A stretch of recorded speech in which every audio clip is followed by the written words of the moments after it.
واپسی کے لیے 2 ہفتوں کی مہلت دے دی ہے۔ سعودی عرب میں پاکستانی سفیر علی اعجاز کے مطابق پاکستان کے لیے پروازوں کی اجازت جدہ اور مدینہ منورہ سے دی گئی ہے۔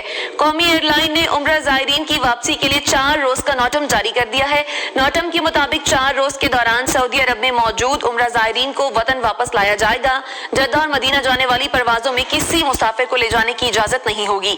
سعودی عرب نے پاکستانی سفیر علی اعجاز کے مطابق سعودی عرب میں موجود اقامہ ہولڈرز کو بھی پاکستان آنے کی اجازت دی گئی ہے۔ 2 ہفتے کے لیے پی آئی اے کی فلائٹس پاکستان سے کنگڈم آئیں گی، لیکن صرف 2 اسٹیشنز پہ، مدینہ میں اور جدہ میں۔ پاکستان سے جو فلائٹیں آئیں گی وہ خالی آئیں گی، ان میں کوئی مسافر نہیں ہوگا، اور یہاں سے ظاہرین یا وہ پاکستانی جو پاکستان جانا چاہیں، ٹھیک ہے، بے شک اقامہ ہولڈرز بھی ہوں، اگر وہ جانا چاہتے ہیں